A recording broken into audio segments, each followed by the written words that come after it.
있잖아요. 근데 이제 저희 같은 경우에는 수의사 4명이 지금 구성이 되어 있으면서 수의사 4명 중에 저랑 그리고 최종료 수의사는 꿀벌을 주로 담당하는 수의사거든요. 그래서 저희가 꿀벌 수의사 2명으로 항상 현장 방문을 지금 드리고 있고, 또 닥터 DNA 같은 경우에는 사람들 출병 검사 해보셨죠. 저희가 민간 병상감정 기관으로 지정이 되어서 저희가 지금 계속 꿀벌 출병 진단이라든지 여러 가지 연구 과제라든지 이런 부분을 지금 진행하고 있거든요.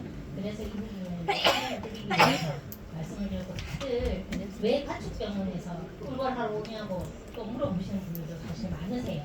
그래서 이제 제가 가축의 범위 안에 꿀벌이 들어가고요. 그리고 이제 지금 현재는 또 여러 가지 14종의 곤충이 가축의 범위 안에 지금 들어왔거든요. 그래서 대표적인 곤충의 대표적인 게 이제 꿀벌이잖아요, 그죠? 그러면서 이 부분이 가축병원에 산다. 그래서 이 부분을 좀 설명을 드리고 있고, 그리고 이제 저희가 민간 병상 감정 기관을 지금 운영하고 있으면서 현장 같은 경우에는 질병 진단이 되게 좀 빠르게 와야 훨씬 더 농가에서는 좀 이게 그래도 뭐가 이렇게 대체로 좀 세울 수가 있잖아요. 그러니까 저희 같은 경우에도 사실 작년 같은 경우 제가 농가를 생각하는 기간이 아니었어요. 그러다 보니 현장 가서 샘플 치료 채취하고 위생 시험소에 맡기거나 운영본부에 맡기면 저희가 원하는 시기에 이게 답이 결과가 안 나오는 거예요. 그래서 이제 이런 부분이 문제가 되다 보니까 안 되겠다. 진단 우리가 해야 되겠다. 그래서 이제 병상감정 기관으로 운영본부에서도 지정을 해줘서 저희가 이 부분을 운영하고 있습니다. 오늘 제가 해야 할 강의는 일단 기본적으로 이 먹거리가 참 중요하잖아요, 그죠? 꿀벌에서도 먹거리가 정말 중요하고요. 그런데 그러다 보니 또 이제 현장에서는 또 꿀벌이 예전에는 아무런 질병도 없이 뭐 아니면 질병이 있어도 너무나 잘 컸었는데 해가 갈수록 꿀벌은 어려워지잖아요. 그래서 질병 부분을 말씀드릴 거고, 그다음에 저희가 지금 실제적으로 꿀벌 질병 컨설팅이라고 해가지고 컨설팅을 지금 진행하고 있거든요. 그래서 저희는 지금 17농가를 양봉장을 지금 계속 방문을 드리면서 질병 관리라든지 여러 가지 이런 부분을 하고 있는데, 어떤 부분을 하고 있는지 좀 다르게 설명을 드리도록 하겠습니다. 이 부분은 뭐 너무나 잘 아실 건데, 실질적으로 꿀벌이 너무 중요하다 이런 부분 아시잖아요. 근데 이제 실제 왜 중요한지, 저희 이제 대부분 아까 가축의 범위 안에는 소, 돼지, 닭 이런 식으로 다 들어가죠. 근데 지금 우리나라 환경이라든지 전체적으로 지구온난화나 이런 부분이 문제가 되면서 우리나라에서도 지금 실시하고 있는 게 뭐냐면, 소 같은 경우에는 애들이 계속 구름이나 이런 거랑 발효를 하잖아요. 우리가 4개니까. 그러면서 발효 자체에 메탄 저감살을 먹여야 되고, 환경 때문에 가스가 나와서 오염이 되니까 메탄 저감살을 먹여야 되고, 돼지 같은 경우에는 질소 저감사료라고 해서 질소를 배출을 덜 해야 되는 질소 저감사료를 좀 먹일 수 있어요. 환경이 그만큼 오염이 돼서 문제가 되고 있거든요. 그렇다고 한다면 꿀벌은 우리가 탈분을 하고 한다고 해서 가스가 발생하는 것도 아니고 질소가 많은 걸 넣어서 문제가 되는 것도 아니잖아요. 그래서 사장님들은 지금 꿀벌을 키우면서 하고 계시는 거 뭐냐면 환경 지킴이를 같이 하고 계신다는 거예요. 우리는 다른 축종 같은 경우에는 환경 때문에 계속 이제 제재가 들어오고 있는 그런 상황인데, 실제 꿀벌은 수분 매개로 되게 역할을 하고 있고, 우리가 먹거리에서 꿀벌이 없어지면 엄청나게 많이 없어지잖아요. 당장 우리가 뭐 지금 먹고 있는 딸기, 수박, 참외 이런 거 다 꿀벌이 지금 수분 매개 하는 거잖아요. 이런 부분들이 다 없어질 거라, 꿀벌이 없어지면. 그러면 실질적으로 먹거리 전쟁이 일어나겠죠. 먹거리가 그만큼 없어지니까. 근데 그러면서 뭐 메탄가스라든지 질소라든지 이런 부분을 배출하는 게 아니라 애들이 수분 매개들이주고 있는 역할이니까 환경적으로 이게 지금 지켜주는 좋은 역할을 하고 있잖아요. 그래서 사장님들은 내가 노력하지 않아도 그냥 꿀벌을 하나 키우는 것만으로도 환경 지킴이를 하고 계신다. 그럼 참 공익적인 가치가 높은 거죠. 그래서 그 일을 하고 계신다라고 생각하시면 됩니다. 그러면 사실 우리도 되게 지금 요즘에 먹거리에 대해서 관심도가 높잖아요, 그죠? 그러면 꿀벌 같은 경우에도 뭐를 먹어야지 애들이 생산도 하고 꿀도 하고 갈 거잖아요. 그러면 꿀벌에서 가장 중요한 먹이는 뭐예요? 화분하고 합이죠, 그죠? 꽃꿀, 그죠? 이 부분이 꿀벌한테는 정말 중요한 먹이에요. 먹인데 실제 우리가 한번 생각해 봅시다. 저희 우리 같은 경우에 지금 실제적으로 꽃꿀을 많이 따서 우리나라 같은 경우에는 대부분의 꽃꿀을 따면 네타를 따면 아카시가 대부분의 하고 그리고 이제 우리가 야생화라고 하는 걸 하고 그리고 이제 화분에 따라서 화면에 따라서 이제 꿀 종류가 나눠지잖아요.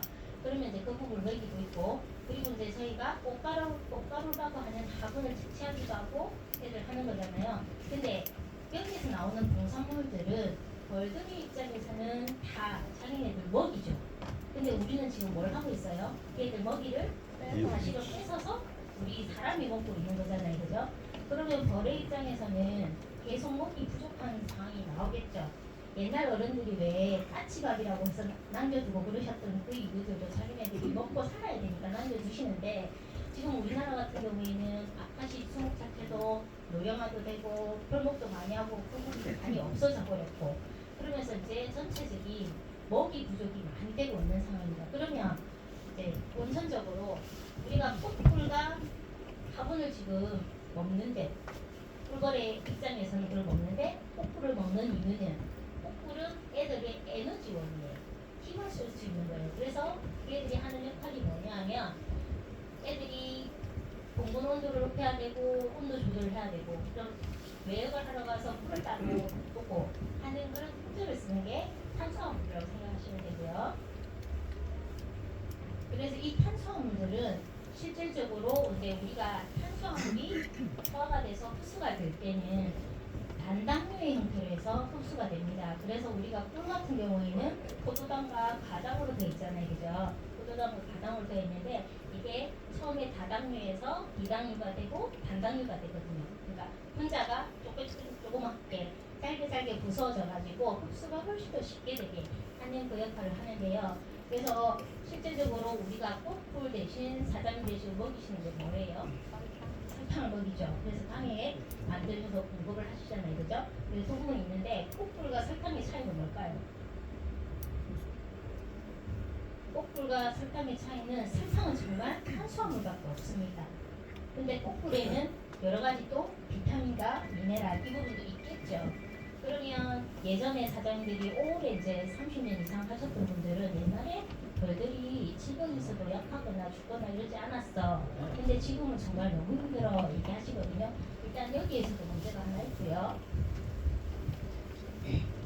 그리고 실제적으로 우리가 봐보면 아까 다당류, 이당류, 단당류 형태로 흡수가 된다 그랬잖아요. 꿀벌은 특이하게 다 단당류로 되어 있지만 꿀벌이 또 소화를 할 수 있는 게 이당류 중에서 트리알로스라는 게 있어요. 포도당과 포도당이 합체가 되어 있는데 꿀벌의 성분도 같이 얘들이 소화하고 흡수를 할 수 있습니다. 여기까지는 넘어가고요. 그리고 이제 다음으로 우리가 그 꽃꿀에 대해서 지금 얘기를 했잖아요. 그러면 이제 우리가 화분에 대해서 말씀을 드릴 건데 화분 같은 경우에는 우리가 꿀에는 탄수화물, 에너지라고 말씀을 드렸고 화분 같은 경우에는 실제적으로 나머지 성분이 있다고 보시면 됩니다. 그러면 사람 같은 경우에도 5대 영양소가 있죠. 5대 영양소가 탄수화물, 단백질, 지방, 비타민, 물질 이 부분이죠. 그리고 하나를 더 넣으면 물까지 넣을 수 있잖아요. 그죠? 벌도 사람하고 똑같습니다. 이런 영양 성분이 있어야만 애들이 건강하고 그리고 산란도 잘하고 할 수 있는 상황이 되거든요. 그래서 이 화분을 먹여주는 이유는 단백질을 공급해주고 그리고 여러 가지 비타민과 미네랄을 공급해주기 위해서 화분을 먹이는 거고요. 그러면 우리 같은 경우에는 화분을 사람들이 다 따고 나서 우리가 지금 해주는 거는 뭘 해주고 있어요? 화분등을 만들어서 공급해주고 계시죠. 그러면 화분등을 만들어서 공급하고 계시는데 우리가 아까 이 화분은 단백질의 주 공급원이라고 말씀을 드렸잖아요. 이 단백질을 주 공급으로 하는 이유는 단백질은 우리 몸에서 들어와서 흡수가 될 때는 아미노산이라는 형태로 부서지는 형태가 아미노산이에요. 아미노산이라는 형태로 흡수가 되면서 우리 몸을 유지시키고 생활을 할 수 있게끔 해주고 하는 그런 부분이거든요. 그렇다고 하고 그 다음에 꿀물 자체에는 간이 없잖아요.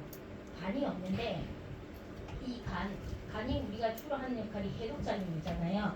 그러면 꿀물에서는 이런 해독작용을 해야 돼요. 이런 해독작용을 하는 게 지방체라는 데서 해독작용을 하거든요. 그러면 지방체는 형태만 지방체일 뿐이지 주 성분은 단백질로 되어 있다는 걸 아시면 돼요. 그러면서 우리가 월동벌과 여름벌 이렇게 구별을 할 때도 지방체의 성분이 달라진다고 말씀을 드리면서 이 지방체가 월동벌에는 많이 있으면서 수명이 길게 늘어나는 거고요. 여름벌은 수명이 그만큼 짧다 이렇게 생각하시면 되고 지금 계속 문제가 되는 응애가 원래 혈림프를 좋아한다고 했지만 알고 보니까 혈림프보다는 지방체를 훨씬 더 좋아하는 거예요. 그래서 응애가 이제 이런 부분이 다 문제가 되고 있으면서 단백질 부분이 중요합니다. 그리고 이 지방체가 간하고 같은 역할을 하다 보니까 우리가 흔히 얘기하는 여러 가지 살충제라든지 이런 부분들에 대한 해독작용이라든지 면역 조절까지 같이 하는 역할을 하는 게 단백질이고요. 그리고 이 단백질이 아까 아미노산으로 분류가 된다고 나눠진다고 말씀을 드렸잖아요. 흡수가 될 때는 그러면 이제 아미노산도 필수 아미노산하고 비필수 아미노산으로 두 개로 구별이 됩니다. 그래서 이제 필수 아미노산과 비필수 아미노산 어떤 차이가 있느냐면 비필수 아미노산은 우리 몸에서 만들어지는 거고 필수 아미노산은 몸에서 만들어지지 않아서 외부 음식으로 항상 들어와야 되는 게 필수 아미노산이에요. 그러면 꿀벌 같은 경우에도 당연히 필수 아미노산이 또 있거든요. 그래서 그 꿀벌의 필수 아미노산은 10가지의 성분으로 해서 다음 슬라이드에 나올 거고 우리가 이제 이 단백질이 화분이 왜 중요한지를 설명을 드릴 건데 우리 뼈한벌이 산란을 하려면 뭘 먹어야 돼요? 로얄젤을 먹어야 되죠. 그럼 로얄젤은 누가 만들어줘요? 일벌들이 만들어주죠. 근데 일벌들이 만드는 이 로얄젤의 주성분이 단백질입니다. 우리가 일벌들 같은 경우에 이제 사장님들이 안에서 매역하는 벌과 외역하는 벌로 구별하실 수 있죠. 그러면 이 로얄젤을 만드는 게 뭐냐면 매역벌 안에 하인두센이라는 벌들의 이제 해부를 가보면 하인두센이라고 하는 선이 있어요. 거기에서 애들이 로얄젤리를 만들어요. 발달이 되면서. 근데 단백질이 부족하면 이 하인두센 발달이 안 되면서 로얄젤리 생산이 중단이 돼요. 로얄젤 생산이 중단이 되면 어떻게 되겠어요? 요한벌한테 먹여야 되는데 로얄젤리가 부족하거나 그렇게 되면 로얄젤리를 못 먹잖아요. 요한벌이. 그럼 요한벌이 산란을 할 수 있을까요? 없을까요? 당연히 산란율이 떨어지겠죠. 그러면 산란율이 떨어지니까 일벌들이 해야 되는 유충이나 이런 것들이 안 나오다 보니 일벌수가 감소를 하게 되고 그러면서 이게 악순환이 되면서 공공 붕괴가 납치됩니다. 그래서 그만큼 단백질이 중요한 역할을 하고 또 하나 제가 여기 자료에는 안 나왔지만 이렇게 단백질이 부족하면 부족할수록 질병이 증가하는 질병이 있습니다. 혹시 뭔지 아실까요? 어떤 질병이 증가하느냐면 노제마가 증가합니다. 단백질이 부족하면 부족할수록 노제마가 되게 많이 증가하고요. 노제마 같은 경우에는 사람들이 지금 많이 들어보셨을 텐데 노제마가 두 가지 형이 우리나라에 있는데 노제마 아피스와 노제마 세레나라는 두 가지 질병이 있어요. 형태가. 그러면 이제 사장님들이 노제마라면은 우리 뭐 썼어요? 약. 종이들 계속 쓰셨죠. 이거는 노제마 A형에 정말 잘 붙는 약재고요. 지금 현재 우리나라는 노제마 A형 발전은 거의 없습니다. 저희가 지금 계속 검사를 해보면 노제마 시미, 노제마 세레나, 노제마 세레나 같은 경우에는 주민들에 듣지 않습니다. 그래서 제가 항상 강의를 지금 말씀을 하면 노제마 약재니까 우리가 안행으로 사장님들이 옛날부터 우리 왜 꿀벌에 대해서는 기초 교정공을 한 게 아니고 계속 그냥 내부는 간행으로 꿀벌을 키우셨잖아요. 그러다 보니까 본벌 키우면 당연히 분기를 넣어야 되고 여름에서 월동벌 받을 때 또 노제마 약 넣으셔야 되고 이런 식으로 지금 쓰고 쉬고 계시잖아요. 그러니까 저희가 지금 컨설팅하는 여자는 그렇게 하시지 말라고 해요. 왜냐하면 노제마 같은 경우에 아까 영양학부도 되게 관계 있는 질병이기도 하지만 노제마 A형에 맞는 그 휴미디를 넣어주잖아요. 그러면 노제마 C는 더 많이 첨가가 되는 그런 용문들이 지금 많아요. 노제마 C 같은 경우에 휴미디를 듣기는 하는데 우리가 지금 알고 있는 농도보다 10배 이상으로 쓸 때 노제마 C의 효과가 있는 거예요. 그러면 사장님들이 실제적으로 노제마 약을 농도를 엄청 더 진하게 지금 쓰실 수 없는 노제마 약 비싸니까 그렇다고 한다면 사람들이 그냥 예방 차원에서 먹여줬던 그 노제마 후미딘이라는 약재 자체가 후미딘이라는 약재 자체가 노제마 C를 더 많이 활성화를 사실 시켜준 영양의 역할을 하고 있는 상황이거든요. 그래서 약재도 계속 많이 쓰시는 게 좋은 게 아니고 그 상황에 맞게끔 지금 계속 쓰시라고 하는 이유는 이런 것들입니다. 그래서 이제 아까 필수 아미노산에 대해서 제가 설명을 드렸죠. 필수 아미노산은 외부의 정식으로 공급을 해야만 만들어지는 게 필수 아미노산을 말씀을 드렸잖아요. 그래서 필수 아미노산은 우리한테는 10가지가 있습니다. 뭐 이런 내용을 다 아실 필요는 없는데 10가지가 있는데 여기에서 10가지가 하나라도 부족하거나 하면 산란이나 이런 거에 영향을 미칩니다. 그래서 제가 이제 사장님들한테 여쭤본 게 뭐냐면 대부분 보면 예전에는 사장님 자체에서 화분떡을 만드는 레시피를 다들 갖고 계세요. 그죠? 레시피를 갖고 계시고 이제 거기에 대해서 사람들이 만들어서 쓰시고 그렇게 하셨거든요. 그리고 이제 요즘에는 양봉농협부터 이제 양봉원에서 화분떡을 왜 만들어서 판매를 하는 품목들이 많이 있잖아요. 그걸 쓰고 계시는데 제가 사장님들한테 여쭤봅니다. 사장님이 사용하고 계시는 화분떡은 과연 저당비기 몇 프로입니까? 이런 걸 여쭤봐요. 그 사람들이 전혀 화분떡을 만들어서 쓰셔도 부산 해본 적이 없고 그 다음에 사서 쓰시는 것도 뒤에 설명서를 한번 보신 적이 없더라고요. 그러니까 내가 먹이고 있는 화분떡이 기본적으로 몇 프로인지 전혀 그 부분에 관심이 없으셨어요. 그래서 이제 오늘 집에 가시면 만약에 내가 직접 만들고 있는 레시피라고 한다면 고단백이 재료 어느 정도인지 검사를 한번 해보셔야 되고 그 다음에 만들어져 있는 상용화된 제품을 쓰신다 그러면 그래도 저단백 함량이 몇 프로인지 저단백이 일단 높아야 우리가 흔히 얘기하는 필수 아미노산 좀 더 많이 들어있겠죠. 필수 아미노산들이 합해서 저단백이 되는 거니까요. 그래서 이제 그 부분 한번 확인해 보시라고 이제 이 부분을 설명을 드립니다. 그리고 이제 우리나라 가장 지금 이슈가 되고 있죠. 우리나라 자체가 지금 먹이 부족 이런 얘기를 너무 많이 하고 있는데 실제로 지금 우리나라 기후 변화가 심상치 않습니다. 올해 현장을 지금 가면 지금 10월달 같은 경우 그래도 사장님들이 예전에는 응애 구제를 좀 잘하셔가지고 응애가 그렇게 문제가 많이 안 되는 상황이었는데 지금 저 현장 가면 계속 가루설 방법에서 응애 들고 있거든요. 응애 트는데 지금 응애 감염률 10% 이상이 대부분입니다. 왜 그럴까요? 올해는 더더욱 많이 생기는 이유는 10월달에 추석 때 계속 비 왔죠. 그러면서 사장님들이 약재 처리하는 시기도 늦추셨고 일단 비가 오니까 보통을 못 열어보시잖아요. 그리고 차이가 나는 게 비 오기 전에 약재 처리를 하신 분하고 그때 10일 동안 약재 처리를 전혀 안 했던 공장에서도 두 가지 형태가 있거든요. 내 공장이지만 그때 일을 해서 약재 넣었던 분하고 그때 못 넣었던 분하고는 지금 차이가 엄청나게 많이 크게 나고 있고요. 그리고 또 하나 제가 응애 하는 거 보면 여름철에 왜 여왕벌 지금 가두시는 거 이해 다 하시죠? 여왕벌 가두는 거 지금 많이 하고 계시거든요. 여름철에 7월 20일부터 8월 20일 사이에 여왕벌 가둬가지고 지금 응애 구제하는 분들 계시거든요.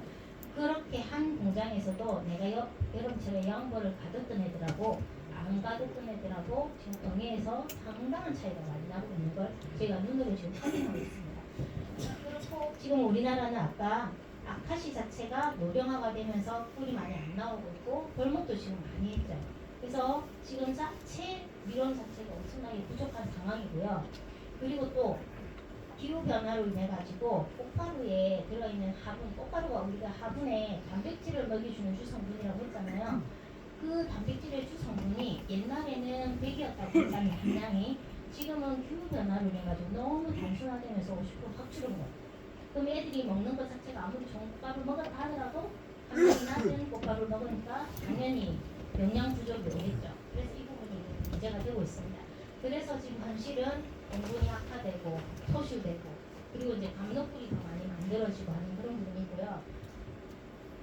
그리고 애들이 약해지니까 이 약재에 대한 피해가 많으면서 응애가 같이 더 많이 증가하는 상황입니다.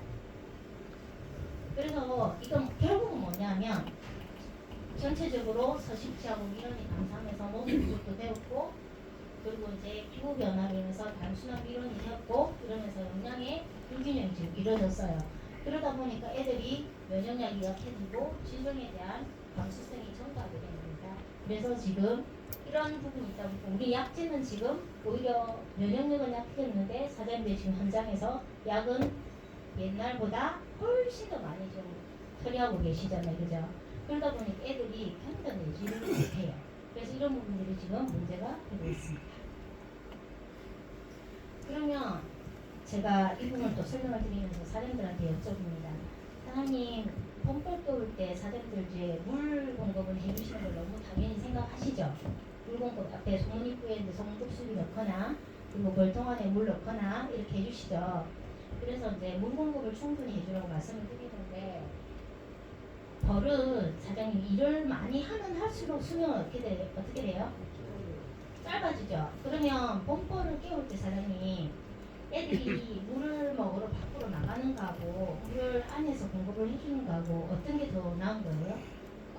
당연히 물을 벌통 안에 있게끔 해주는 게 맞겠죠. 그리고 이제 사장님도 간과하시는 거 소금을 넣어줘야 된다는 건 다 알고 계십니다. 근데 대부분 사장님들 소금 어떻게 넣어주세요? 당에게 섞어주시죠. 이제 오늘 제 강의를 듣고 나셔서는 당에게 소금은 섞지 마세요. 당에게는 섞지 마시고 당에는 당일대로 공급을 하시고 소금물을 따로 공급을 해주셔야 됩니다.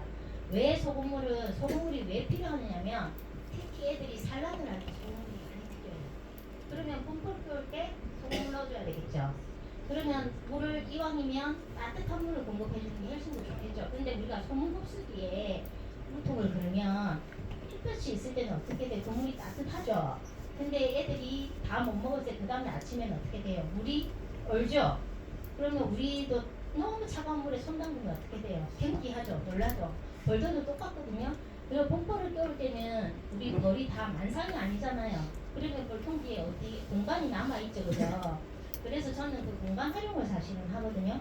그러면 물통을 소문급수기 그 물통을 사용하셔도 되고 보통 격리판 뒤에다가 꽂아주셔도 물 안 흐르거든요. 그거 펌프만 잘 됐으면 아니면 저는 우리 500ml 생수병 있죠.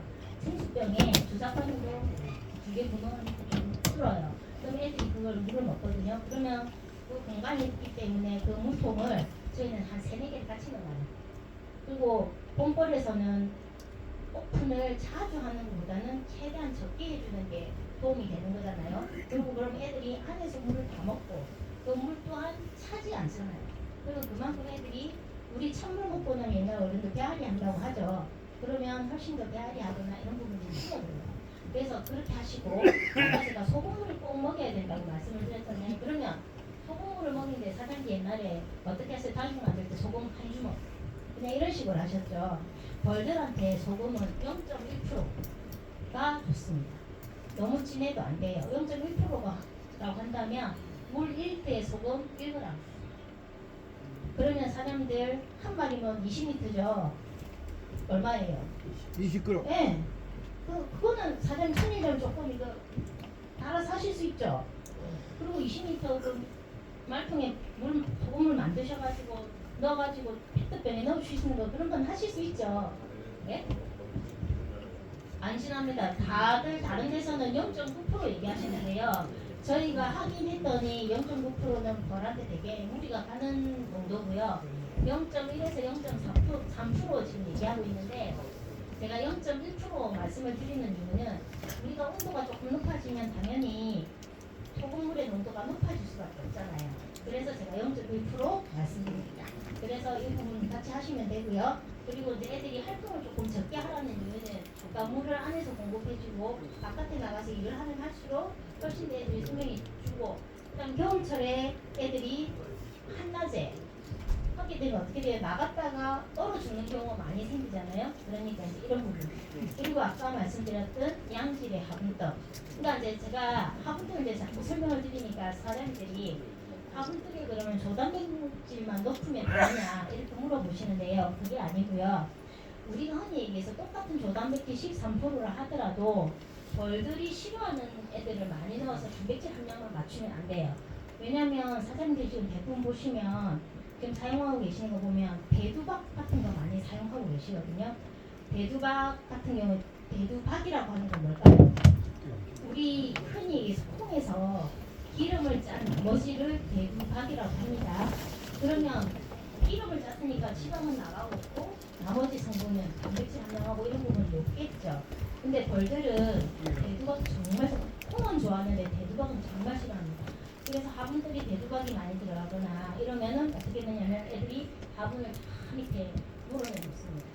그래서 이런 부분들이 있기 때문에 제가 조단백 함량도 중요하지만 안에 들어가는 원료를 사장님이 항상 확인을 하셔야 돼요. 그래서 대부분 보면 우리가 화분떡 만드실 때 많이 쓰고 계시는 게 뭐냐면 기본적으로 지금 효모 많이 쓰고 계실 거고요. 그죠? 효모도 마찬가지로 발효 대두박인데 대두박에다가 효모를 가지고 발효를 했다는 거예요. 그러면 그것도 기본 발효 대두박입니다. 그리고 또 많이 쓰고 계시는 게 사장님들이 농축 대두 단백을 쓰고 계시기도 하고 그 다음에 그냥 다른 여러 가지 그냥 일반 대두박을 쓰고 계시기도 하고 그러면 일반 대두박하고 발효 대두박의 차이는 또 뭐냐 하면 대두박이라고 하더라도 발효를 시켜놓으면 훨씬 더 수율이 높아져요.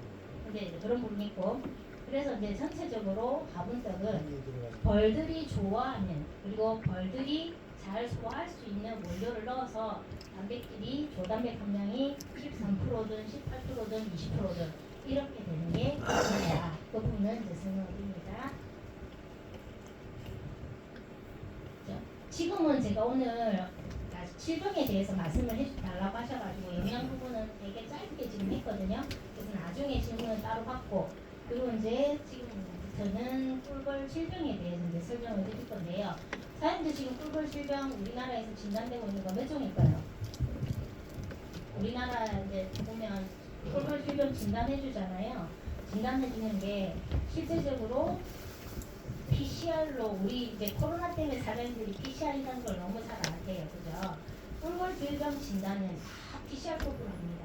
혼자적으로 하는데 꿀벌 질병 진단은 PCR로는 14종을 지금 저희가 하고 있고요. 그리고 이제 육안적으로 저희가 눈으로 확인하는 게 3종입니다. 그래서 실제적으로 꿀벌 질병은 17종에 대해서 저희가 지금 검사를 하고 있는 상황이라고 아시면 돼요.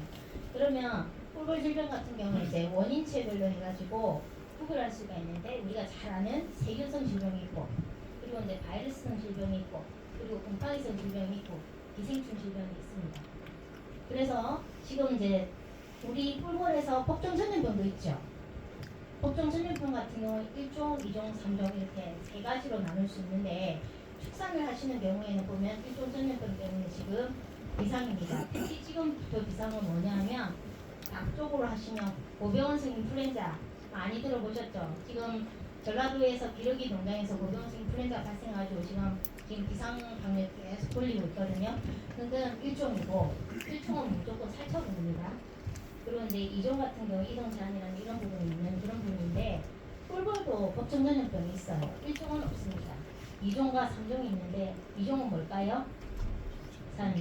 사장님들 혹시 그 농협에 그 보험 가입하실 때 검사 꼭 하라고 하잖아요. 그래서 이 질병에 대해서 없는 경우만 보험 가입하게 해주시잖아요. 뭐예요? 그게 법정 전염병이거든요. 또 그게 자, 바이러스성 질병으로 낭충봉화 부패병 얘기 들어보셨죠? 예. 근데 우리 양봉에서는 낭충봉화 부패병이 그렇게 문제가 안 되죠? 그죠? 근데 한봉에서는 엄청나게 낭충봉화 부패병이 문제가 됩니다. 그리고 문제가 되고 그게 2종 법정 전염병이고요. 3종 법정 전염병은 부저. 부저는 몇 가지가 있어요? 미국 부저하고 유럽 부저 두 가지가 있죠. 이 법정 전염병입니다. 그래서 2종이 있게 되면 무조건 하고 소각 처리하고 이동 제한 걸립니다. 근데 실제 토봉 같은 경우에 한봉 같은 경우에 이동 제한이 그다음 문제가 안 돼요. 왜냐하면 이동 체밀이라는 걸 안 하시잖아요, 그죠? 토봉은 대부분 고정 양봉이시잖아요. 그래서 그렇지만 우리 같은 경우에는 이제 이동 체밀을 하시는 경우가 많으시잖아요. 그러면 이 검사를 하게 돼서 검출이 되고 양성 판정이 되면 이동 제한이 되어버리고 그 애들을 다시 풀어주는 거는 검사를 했을 때 음성이 나올 때 풀어주는 거거든요. 그러다 보니까 사장님들이 컨설팅을 하려고 해도 이 부분 때문에 컨설팅을 안 하시는 분들도 많아요. 근데 이제 이런 오해는 좀 풀고 가셔야 돼요.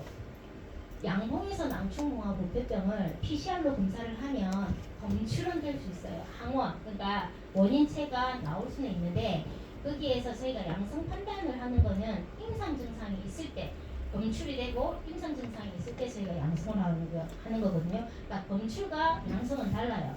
그래서 낭충봉화 부패병 같은 경우에는 저희가 질병 검사를 해서 임상 증상이 없다. 그러면 검출로만 하고 법적 제재를 안 받아요.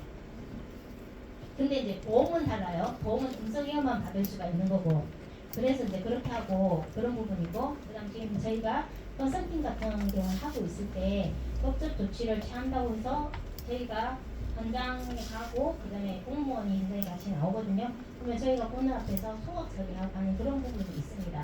근데 이제 또 소각 처리도 문제가 생기고 있어요. 지금 우리 산불이 너무 많이 났었잖아요.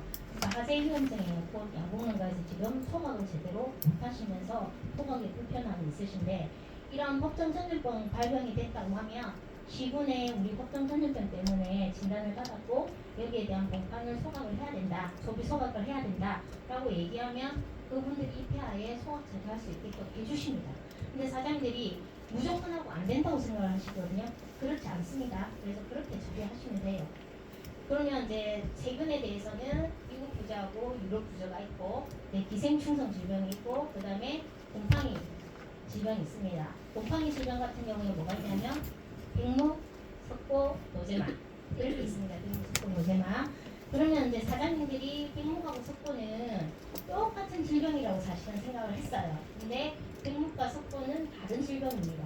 그러니까 우리가 흔히 얘기해서 그 소문 앞에 애들만 한 물어넣은 거 있잖아요.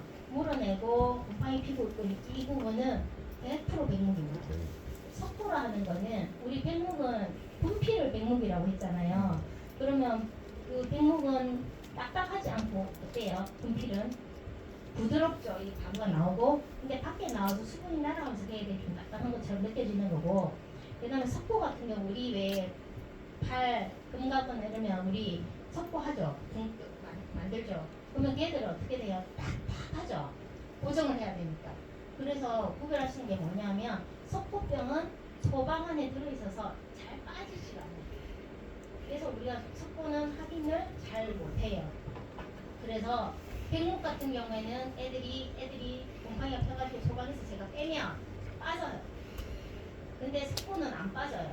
그러니까 저희도 이상한 게 있으면 검사를 하긴 하거든요. 그래서 대부분 사장님들이 그냥 백목하고 석고는 같은 질병처럼 말씀하시지만 실제로는 원시가 전혀 다르다. 그리고 이제 대부분 우리 눈으로 지금 확인되는 거는 백목이다. 그렇게 이제 아시면 되고, 그 다음에 가장 지금 이슈되고 있는 게 노제마, 아까 말씀드렸잖아요. 노제마 같은 경우에 노제마 A형과 노제마 C형이 있다고 말씀드렸죠. 그리고 지금 우리나라에서 검출되고 있는 노제마는 노제마 C형입니다. A형은 저희 지금 계속 검색해봤는데 A가 안 나와요.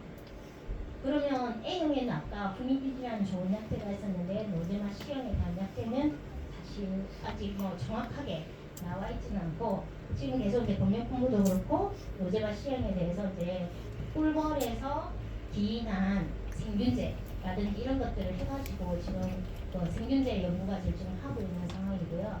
그리고 이제 노제마가 또 어떨 때 문제는 아까 우리 화분하고 이런 영양에 대했을 때 화분이 부족하거나 이러면 노제마 발생률이 높다고 말씀을 드렸죠. 그리고 또 하나는 요번에 여름철에 분봉하시고 나서 사장님들이 저 현장 갔을 때 검사를 해보면 사장님들이 의외로 지금 요번 분봉한 분들을 많이 굶기셨어요. 왜 굶기셨느냐? 사람들이 예전에는 그 분봉할 때 먹이장을 얻어주고 나면 다시 뭐 그렇게 먹이에 대해서 신경 잘 안 쓰셨거든요. 근데 올해는 꿀도 많이 안 나왔잖아요. 비도 많이 오고 이러면서 꿀이 많이 안 나왔죠. 근데 사장님이 그냥 작년처럼 생각하셔가지고 그대로 방치를 해놓으신 경우가 많으셨어요. 근데 그 애들이 갑작스럽게 분봉한 애들이 갑작스럽게 성충들이 막 죽어 나왔어요. 그래서 해보니까 먹이에 먹이장 하나도 없고, 그 다음에 걔들 죽은 애들 검사해보니까 노제만 나오더라고요. 그래서 제가 사장님들한테 제발 사장님 좀 살균물 좀 잘 짜주 주시고 사용 좀 자주 하시라고 말씀드리면 사장님들이 아니야, 절대 제 말을 안 믿으세요. 아이 꿀 많아. 저희가 이 소비를 들어서 아니 애들 다 피어있잖아요. 아니래. 그러면서 또 사람들이 뭐라 하시냐면 올해는 유독 설탕값이 많이 든대. 안 그러셨어요? 설탕값 많이 안 들던가요? 다른 데보다 훨씬 좀 많이 안 먹던가요? 그만큼 먹이가 부족했다는 얘기예요. 옥불도 부족하고. 그래서 사장님한테 계속 제가 사양시키세요 이랬더니 이놈의 수의사는 와갖고 맨날 자기한테 사양만 따른다고 얘기하시면서 결국은 공공 뭉개져요. 왜냐면 노제마 같은 경우에 한번 오잖아요. 성충들이 죽기 시작하거든요. 성충들이 죽으면 애들이 어떻게 돼요? 육아를 할 벌들이 없어지죠. 영아들이 아무리 산란을 잘해도 그 부분을 잘 못해요. 그리고 애들이 굶어서 오는 질병이잖아요. 그러면 우리가 당연히 뭐 어쨌든 특수 처방이 들어간다고 하더라도 그 애들이 다시 회복하는 데는 3주에서 4주는 다시 걸리더라고요. 그럼 그만큼 그 부분이 문제가 생기겠죠. 그래서 이제 그런 부분들이 있으니까 꼭 사장님들 벌 굶기지 마시고 제가 말씀드리고 싶어요. 그래서 이 부분이 있고요. 그 다음에 이제 우리가 이제 흔히 얘기하는 기생충 질병은 우리가 사장님들 잘 알고 계시는 바로항해, 가시형해, 기문형해 이렇게 해서 오는 거고 우리가 이제 질병적으로 했을 때 PCR로 검사하는 거는 여기에서 기문형해하고 기생파리를 검사하고 있고요. 유관적으로 검사하고 가루설탕법으로 검사하는 게 저희가 뭐냐면 작은 벌집 딱정벌레 그리고 바로항해 그리고 가시형해 이 세 가지는 이제 유관으로 검사하고 있습니다. 전라도 쪽은 작은 벌집 딱정벌레가 어떤지 모르겠어요. 많아요? 있죠? 없어요? 이게 작은 벌집 딱정벌레가 맨 처음에 밀양에서 발견을 했죠. 근데 지금 계속 이게 사실은 만연화가 되고 있습니다. 이 만연화가 되고 있는 이유는 우리가 겨울철에 수분 매개벌을 지금 넣어요, 그죠? 수분 매개벌을 넣고 나면 그 애들 사실은 다 소각을 하는 게 맞아요. 근데 사람들이 아까워서 소각 못 하시고 그대로 다시 갖고 오시죠. 그러면 그 애들 자체도 그 하우스 안에서 활동하지 않고 계속 애들이 증식을 해요. 그래서 이게 계속 만연화가 되고 있어요. 저 이번에 사진을 하나 받았는데 화분떡에 작은 벌집 딱정벌레 성충 있잖아요. 성충과 애벌레가 얼마나 많은 그 사진을 받았겠습니까? 그리고 이제 또 중요한 건 이건 법적 제재는 안 가해지거든요. 법정 전염병이 아니기 때문에. 근데 사장님들이 내가 작은 벌집 딱정벌레가 있다는 걸 오픈하시기 싫어하세요.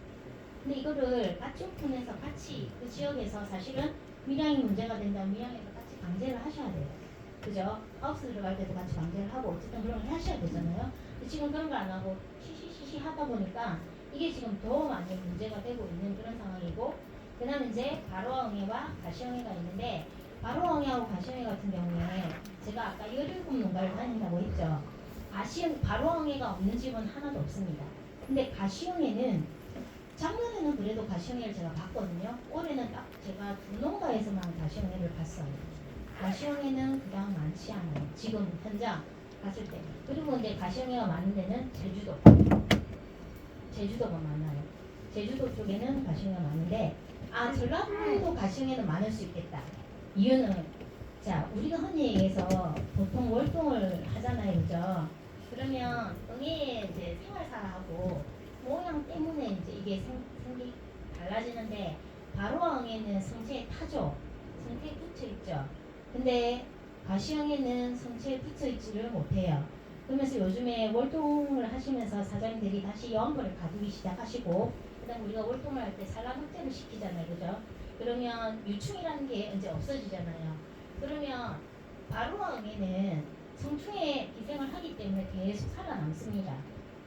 같이 활동을 하면서. 근데 가시형에는 어때요? 가시형에는 성충에는 못하고 항상 어디 있어야 되냐면 소비에 빠르게 기어다니거나 아니면은 소방 안에 들어가서 애들이 생존을 해야 돼요.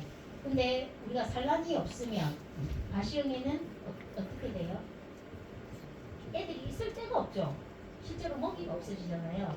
그래서 지금은 가시형에는 확실히 전에보다 훨씬 더 많이 줄어드는 것 같아요. 그러니까 이게 생활사도 다르고 몸에 기생을 못하다 보니까 가시형에는 절대 몸에 기생할 수 없습니다. 그래서 가시형에 같은 경우에는 저희가 확인을 할 때 가루설탕수라는 소비 이 부분을 B로 쓸거나 그 다음에 공개된 데서 저희가 빼보면 애벌레를 빼보면 그게 기생하는 걸로 확인을 하는 거거든요. 근데 바로항에는 몸에 타고 있는 것도 눈으로 확인이 되고 하는 그런 부분이 있습니다.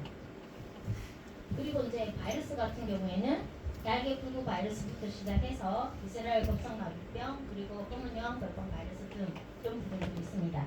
그리고 이제 자체 입충하시는 분들도 많으실 텐데 지금 검은여왕 벌방 바이러스 같은 경우에 올해 더 많이 문제가 됐어요. 그러면 사장님들이 그러면 검은여왕 벌방 바이러스는 뭔데? 이렇게 물어보시는데 사장님들이 자체 입충을 하시거나 아니면 다른 분들한테 저기 왕대를 받으시거나 영벌을 받으시잖아요. 그 받으셨을 때 왕대의 형태를 보면 좀 알 수 있는데요. 왕대가 까맣게 변하는 왕대가 있어요. 우리 건강한 왕대는 그렇지 않습니다. 그냥 원래 보통 소비 색깔하고 유사하다고 보시면 되는데 유독 그 애들이 까맣게 변해요. 그리고 그 안에 있는 요한벌 유충이나 이런 걸 빼봐도 애들이 까만색이 돼 있어요.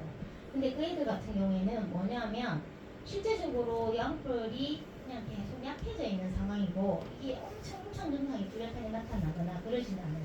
근데 여왕벌이 전체적으로 약해지다 보니까 여왕벌의 사고가 지금 산란이라든지 이런 부분이 잘 안 생기면서 우리 개체수가 안 늘어나 막 이런 부분을 하거든요. 그럼 이제 뭐 벌레 캔슬이 있고 그래서 이제 저희가 나중에 말씀드리겠지만 컨설팅을 할 때 그러니까 이충분 따로 자체 이충을 하시는 경우에는 제가 이충분 관리도 따로 하고 있습니다. 왜냐하면 블랙 캔슬이 없는 애들한테서 이충을 해야만 훨씬 더 건강한 왕대를 만들 수 있고 우리 공장 자체에 건강한 왕대를 생산이 될 수 있기 때문에 그 부분을 하고 있고요. 그리고 지금 응애 관리도 같이 해드리고 있는데 응애 같은 경우에는 이제 질병 매개체 역할을 합니다. 우리 응애가 있으면 100% 나오는 질병이 뭐였어요? 날개불구 바이러스는 100% 나왔죠.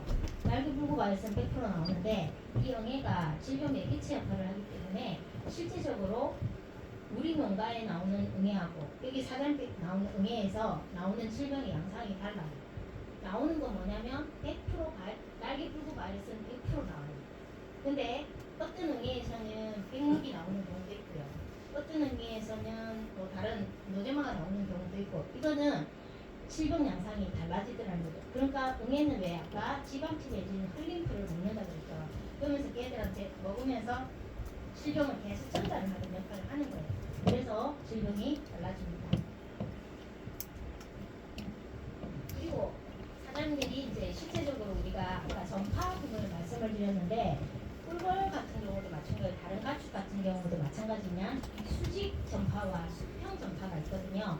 수직 전파라는 건 뭐냐면 여왕벌이 자체적으로 질병을 가지고 있으면서 산란을 할 때 애들한테 거기에서 전달을 시켜주는 게 수직 전파고요. 수평 전파는 벌과 벌들 사이에서 그냥 질병이 전파되는 겁니다. 그래서 블랙 캔슬이 왜 중요하냐면 수직 전파가 됩니다. 그러니까 엄마 여왕벌이 걸 갖고 있으면 달라나는 알들도 그 질병을 갖고 태어나는 거예요. 임상 증상은 정확히 나타나지 않지만 다른 질병이 들어와서 애들을 약하게 만드는 그런 역할을 하신다고 보면 되겠습니다. 그리고 꿀벌 질병 같은 경우에는 한 봉분을 우리가 한 개체라고 봐야 되잖아요. 한 봉분 안에 있는 거죠, 그죠?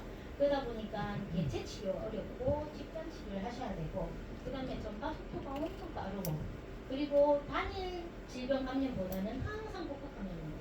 복합 감염이 있고, 그리고 이제 우리가 많이 알고 있는 흔히 얘기해서 질병이 지금 오면 우리 차단 방역하고 축산 쪽에서는 질병이 올 때 거점 소독이라는 것도 계속 쉽게 농가를 들어가기 전에 여기 가서 소독하고 들어가라고 하는 거점 소독이라는 걸 시키는데 지금 꿀벌은 차단 방역이 안 되지 않습니까?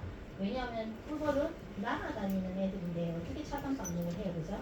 그렇다고 차단 방역이 안 되니까 질병이나 이런 부분을 좀 사실은 컨트롤하기가 좀 어려운 부분이고, 그래서 이제 그나마 지금 많이 좀 개선이 된 건 뭐냐면 차단 방역은 안 되더라도 사장님들이 사용하고 계시는 공기구라든지 그 다음에 꿀벌 공장 소독이라든지 이런 부분을 지금 계속 제가 말씀을 드리고 있어서 사장님들이 거기에 소독을 지금 좀 잘하고 계시는 그런 상황이거든요. 그리고 이제 꿀벌 전용 소독제도 나오다 보니까 그 소독제를 쓰면서 보건 소독도 하고 그리고 이제 이런 전체적인 바이러스라든지 농도를 아예 0으로 만들 수는 없지만 전체적인 죽지 사체를 낮춰줌으로 인해 가지고 질병이 발생되는 것을 훨씬 더 확률을 낮춰주는 역할을 지금 하고 있습니다. 그냥 응애에 대해서 한 번 더 설명을 드릴 건데요. 응애 같은 경우에 아까 가루와 가시미, 기문응애가 있다고 말씀을 드렸죠.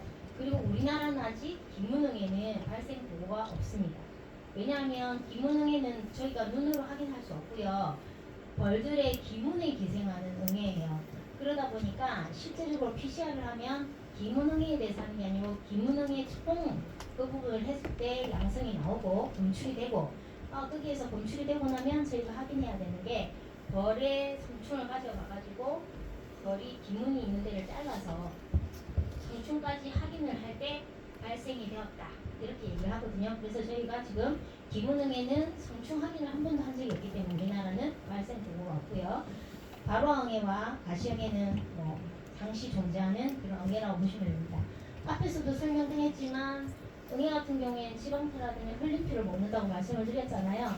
그러니 당연히 꿀벌, 체력 저하가 오고 그리고 실제적으로 여러 가지 질병을 옮기는 매개체 역할을 한다고 말씀을 드렸고